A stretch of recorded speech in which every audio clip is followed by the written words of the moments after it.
Hi, I'm Amanda Shekarchi, and I am here with Declan Rockwell, who is from the band NORTER.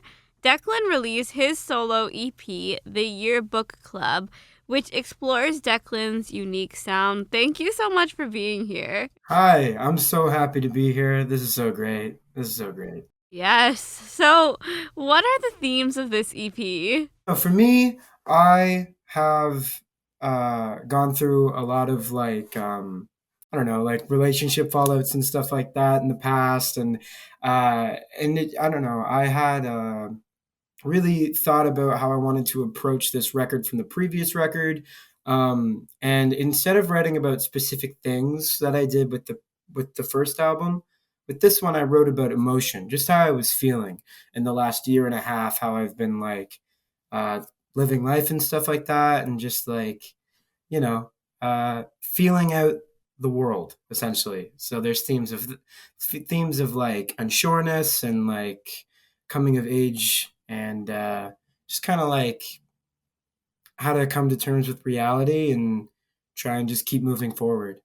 That's awesome. Yeah, so one of the songs that stood out to me was the guitar solo in Rico's Pizzeria. How was the production for that one? Oh man. So the guitarist that played on that, James is probably one of the most talented guitar players I've ever met in my life. Uh, he's insane, and he has such an interesting way of soloing where it's just like we never really written anything. He's just like I kind of know what I want to do with it. I have an idea, and you're in rehearsals and you're playing live with the song so many times, and then when you get into the studio you have a good enough idea. But with this he ripped something completely different, and I think he did a great job. I think he killed it, and it's definitely the highlight point on that track for sure. Yeah, the improv there is so cool. That's just a really fun track off the EP. But another one I want to talk to you about is June. What Mhm. does this lyric mean to you? So the lyric is, you left your car in the snow. How are you gonna get to the finish line? So what does that mean to you? There's just a specific situation where me and a significant other at the time were kind of on and off with each other, and there was a specific instance where they were like, like we should like hang out again. Like it's been so long since I've seen you, and I was like, oh yeah, for sure, like of course. And then there was a snowstorm, and apparently her car got stuck. Which was not true. We all know that was not true. But I don't know, like it's just like I said, I read about emotion rather than like specific things but I tie in like elements to the emotion with specific things, if that makes sense. But yeah, I it's not too much. It's straight up just you left your car in the snow, like quote unquote. Um, and I portray myself as the finish line. She was not there. Period. That's it. Yeah, I think that's more or less what the lyric is about. Love that. So I think it's awesome that you collaborated with Norder when it comes to actually playing on some of these tracks. How was working with them in this capacity for your solo work? Norder is like my project, and like I write all the songs, and like I write all the parts for the instruments. So taking a more personal side to this record and playing more on this record, it made me feel a lot better about the project. I love our debut album 1234, but I just sing on that album except for the first two singles that we put out before that record. But with this I have more hands-on instrument work and a little bit of production, and it's just it feels more like my creation. Not to say that the other album didn't, but to have more of a hands-on approach to this record really helped me feel the best way possible about it. That's so cool. Yeah, I love that. I feel like it's a nice balance between, collaboration, but also getting to explore, what you can do when it comes to developing your sound. Exactly, exactly. So, what do you find rewarding about creating this project? I don't know. It's been a year and a half since we put out any sort of music. Um, and I'm always trying to be in the studio. I'm always trying to like work on music as much as I possibly can. Um, and this process of recording and writing and everything was interesting and a little different from the last time. And to finally be able to release it, to call it mine, to get it out into the world. Um, it feels really good, and the feedback has been absolutely incredible. Candy Red actually just hit 1K streams today, so that's super awesome. And like I'm not usually a numbers guy, but it feels really good to have people from like honestly all over the world really like my music. Like there's someone in like at least one country everywhere, and it's really special to me with this record to feel. I feel that love more, I guess. Congratulations on that. That's awesome. So, yeah, something you just mentioned. So, how was the production process different than your previous work?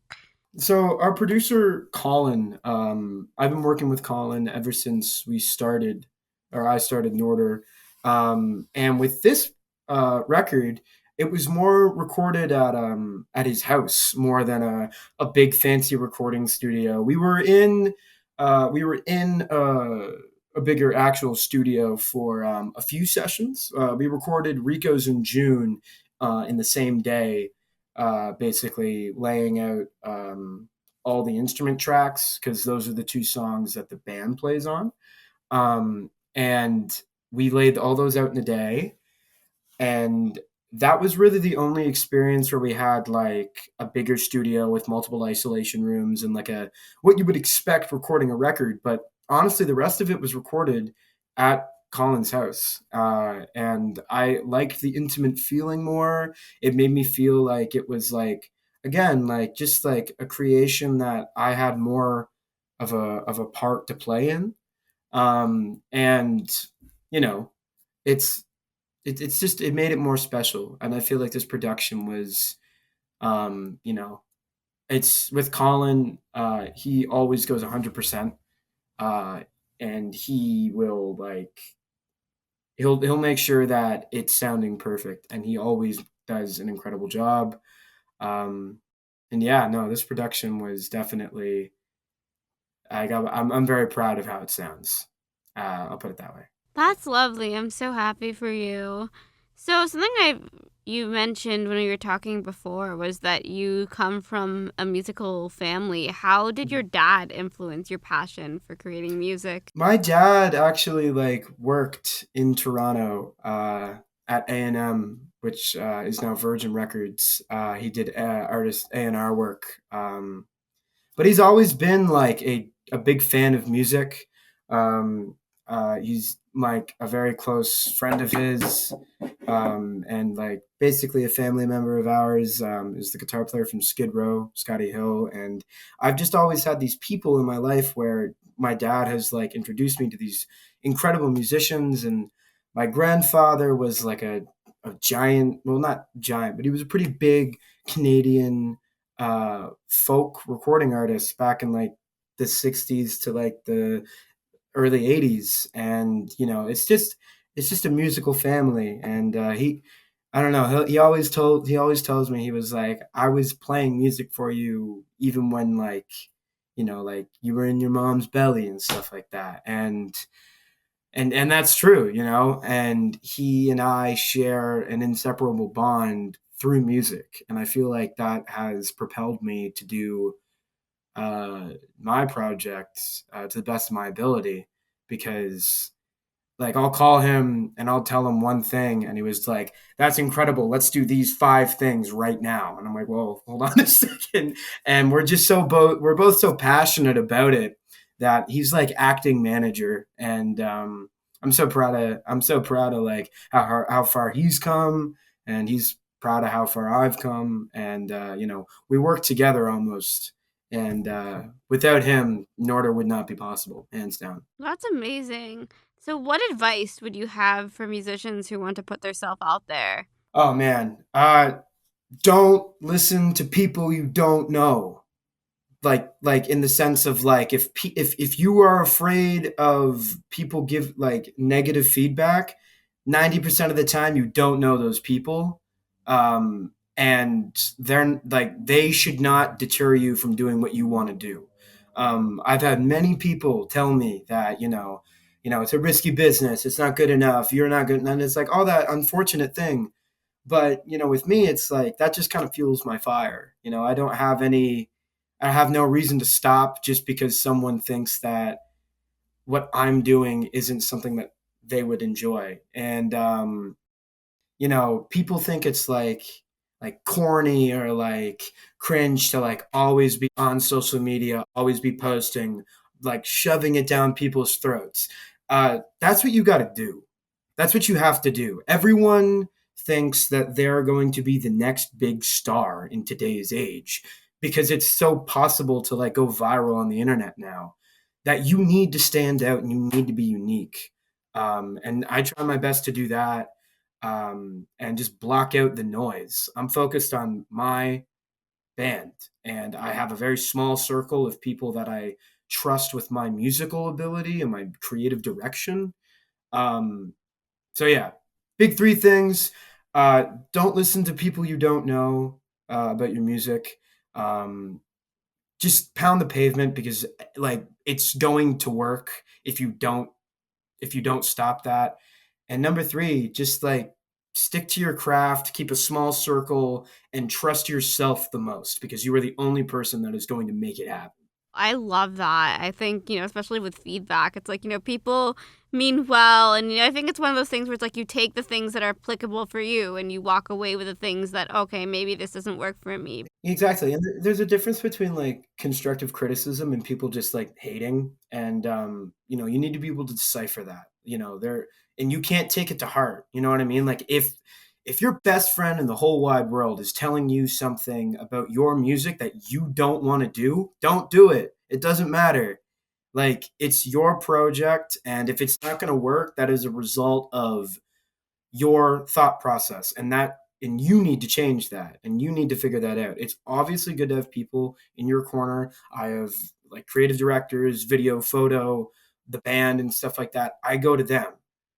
I don't go to people that are like, fry cooks. Like, what am I going to do about this tour? It's like, you know, go to the source, go to the people that are going to give you the right answer.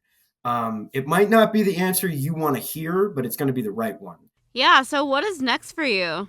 Next, I want to go on the road. Norder has yet to play in Toronto, and I've been dying to go play in Toronto. We were lucky enough to be a part of RBCX Music 2023 like First Up program. So the band was able to go to Toronto. They brought us out there, and we had a great like 4 days, and really like met a lot of cool people in the music industry. But I want to get out in the on the road, start touring again. I'm gonna get the band back together, some new faces, which is always fun. And yeah, we're just gonna have a good time on the road, and we're gonna come back off the road, and we're gonna record the next album that I'm already writing. So, where can people find you? Well, we're on social media all over the place. Instagram _Norder. Um, I do want to. For some reason, Instagram doesn't let me do it.